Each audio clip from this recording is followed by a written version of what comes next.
Olá, estudante! Tudo bem com vocês? Eu sou a professora Linalva Barros, do curso de Tradução e Interpretação em Libras. Você está na sua unidade 3, que é o Código de Ética e a sua aplicabilidade nos diversos contextos de tradução e interpretação do profissional tradutor e intérprete de Libras. Bom, tá tudo bem com vocês? Sejam todos muito bem-vindos a essa videoaula, né? Mas antes de começar a nossa videoaula, tem algumas coisas que eu quero perguntar para vocês. Vamos lá para as perguntas? Esses são os lembretes muito importantes. Fazer a leitura do e-book. Você está fazendo a leitura do seu e-book? Escutar os podcasts, estar atento à atividade semanal, os fóruns, as videoaulas, os destaques, o material complementar e mais, os momentos síncronos. Por que tudo isso é importante? Você vai lá, faz o download do e-book, faz os seus apontamentos, escuta o podcast, interage nos fóruns, tira dúvidas, certo? E assiste a nossa videoaula. É muito importante que você assista. Por quê? Porque eu trago conteúdos nesta videoaula que provavelmente você não vai encontrar no e-book. E por que, professora, não vai encontrar no e-book? Porque ia ficar um excesso de informações muito grande e talvez vocês não alcançassem, talvez fosse muito cansativo. Então a gente traz o e-book e a gente traz o material aqui a mais para complementar o processo de ensino e aprendizagem de vocês. Ok? Gravaram aí os lembretes importantes, então vamos seguir com essa aula, certo? Bom, antes de começarmos na temática da unidade 3, a gente vai fazer um resumão da unidade, que a gente está agora, a unidade 3, que é o regulamento e a formação para o trabalho do tradutor e intérprete de Libras, que é essa unidade, né?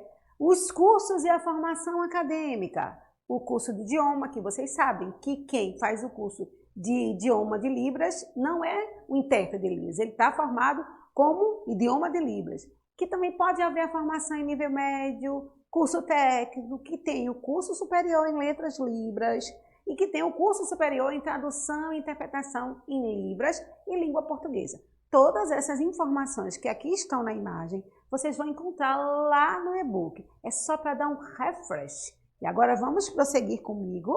Bora lá! Bom, a temática da aula vai ser contexto de interpretação, especificamente o tradutor-intérprete surdo. Isto mesmo, ficou surpreso? Mas o tradutor-intérprete também pode ser um surdo. Obviamente que os contextos não são os mesmos, mas mais adiante vocês vão ficar sabendo. Por que eu trouxe essa temática? Porque lá no seu e-book, na unidade 3, você viu todas aquelas informações.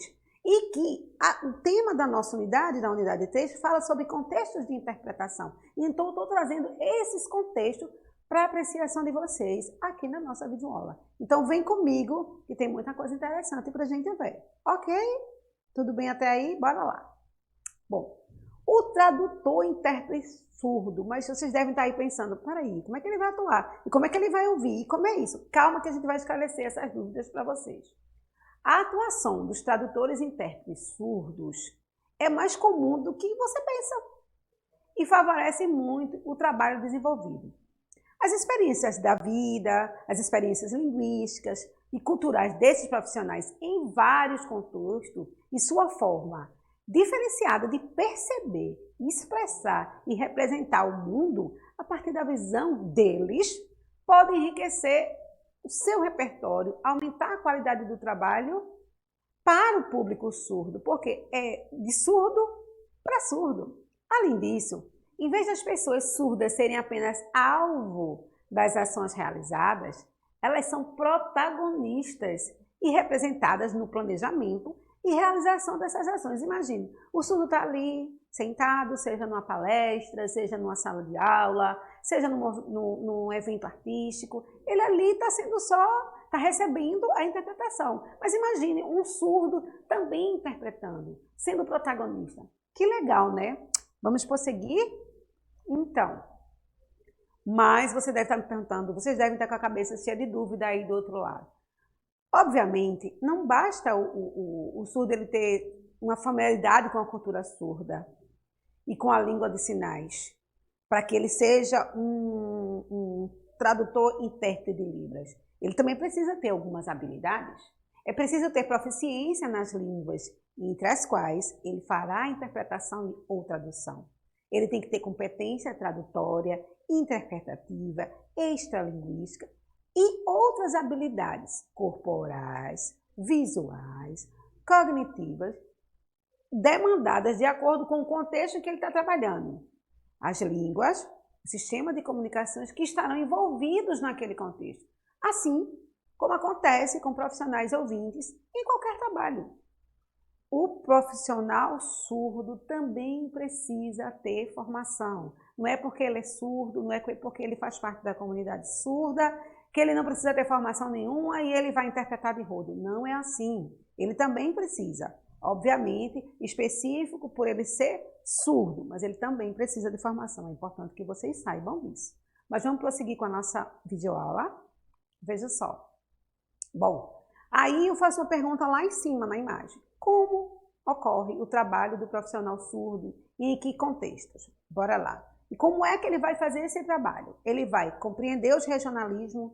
O que é um regionalismo? São palavras que são ditas em determinados locais e que têm o mesmo significado, mas que assumem um outro nome em lugares diferentes. Vou dar um exemplo. Por exemplo, no Nordeste é comum chamarmos mandioca, macaxeira, mas para outros lugares é chamado de aipim. Vocês já devem ter escutado esse exemplo muitas vezes, que é um exemplo muito comum.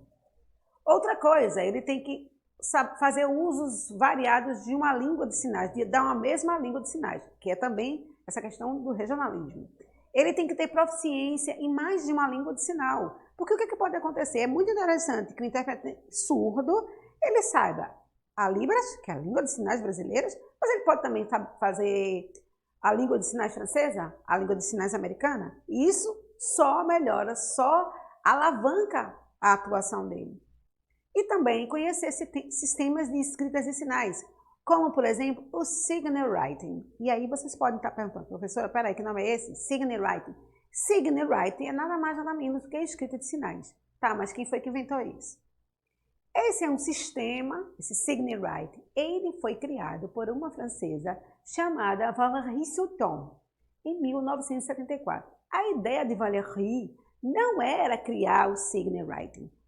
Ela criou uma escrita, mas não de língua de sinais. Ela criou uma escrita porque ela é bailarina, até onde me consta, ela está viva, não sei se ela não está mais. E ela criou esses desenhos, essa escrita de sinais, porque ela queria desenhar o movimento da dança. Só que os estudiosos dinamarqueses se interessaram pelo que ela estava desenvolvendo e chamaram-na para desenvolver o Signal Writing direcionado à língua de sinais. Gostaram da curiosidade? Mas tem muita coisa, vocês podem depois dar uma pesquisadinha, porque eu não vou me aprofundar no Signal Writing para o momento. Ok, vamos prosseguir? Bom, agora eu vou dizer direitinho como é o Signal Writing. Signal Writing, criado por Valérie Sutton, é uma escrita visual direta, através do qual é possível ler e escrever as línguas de sinais sem a necessidade de tradução. Por quê? Porque o surdo ele vai ver a escrita de sinais, tanto nós ouvintes como o surdo ele vai entender a escrita de sinais, ok? Então ele tá lá escrito Signal Writing, uma palavra casa, vai estar lá o Signal Writing de casa e ele vai entender. O Signal Writing ele é uma língua internacional e pode ser usado para escrever qualquer língua de sinais no mundo. Gostaram da informação? Muito bom, né? A gente tem que estar sempre pesquisando, isso é muito importante. Bora lá. Isso aí é uma outra forma, são outras maneiras que o intérprete surdo pode estar trabalhando, fazendo a interpretação de língua de sinais formal para outras variações e vice-versa. Ele pode realizar a interpretação entre línguas de sinais diferentes. Ele pode reinterpretar a sinalização ouvinte para surdos que não compreendem. Vou explicar esse tópico. Por exemplo, você é um intérprete de Libras, você está lá interpretando e tem um surdo. Tem o surdo que você está interpretando e tem um amigo do surdo que está lá. E aí você faz um sinal e o surdo não compreende aquele sinal. Mas o outro surdo, que é intérprete, entendeu. Então ele faz a reinterpretação para o surdo. Vocês entenderam essa parte? Outro tópico importante, traduzir textos escritos na língua oral, como o português escrito, que os ouvintes entendem muito bem, para sistemas de escrita em sinais, como o Signal Writing, como eu já falei anteriormente, e vice-versa. Legendar vídeos que estão em língua de sinais. Vocês já imaginaram que amplo, que vasto campo para a atuação do intérprete surdo? Sim, porque, digamos, ele está vendo um sinal, ele está assistindo um vídeo numa plataforma dessas de streaming, numa plataforma de vídeos, certo? E aí o vídeo está em Libras, mas não tem legenda. Então o intérprete surdo, ele tem essa habilidade, pegar o que está sendo interpretado em Libras e colocar a legenda. Para que outras pessoas, até nós como ouvinte, podemos ler, já que a gente, digamos, a gente não domine língua de sinais ou tenha dúvida em algum sinal. E lá está lá legendado. E o intérprete, o tradutor intérprete surdo, ele vai poder estar fazendo esse trabalho com maestria. Veja que coisa boa. Mas vamos prosseguir. Bom, aí a gente fala lá no início em contexto de atuação, né? Se você já entendeu, depois você volta essa videoaula para você entender. A gente fala em contexto de atuação. Ele pode atuar na televisão? Pode. Internet, como eu citei a questão das legendas dos vídeos, em contextos educacionais, culturais, políticos, em associações e no acesso de serviços de saúde, jurídicos, sim, jurídicos, que é muito importante, entre outros. Então, eu acho muito importante que a gente saiba as habilidades e as possibilidades de atuação de um tradutor-intérprete surdo, porque a gente está muito acostumado com o tradutor-intérprete de Libras ouvinte, mas o surdo também pode fazer esse papel. E eu acho isso fundamental que a gente saiba, né, que a gente tem que contar. Bom, aqui tem escrito obrigada, mas ainda não vou me despedir de vocês. É só para lembrar que façam o download do e-book, façam seus apontamentos, acompanhem as atividades semanais, façam atividade no polo presencial, escutem o podcast, tirem suas dúvidas nos fóruns. Tudo isso é um degrau para que você se desenvolva e se torne no futuro um bom intérprete de Libras, um ótimo profissional. Muito obrigada e até a próxima videoaula.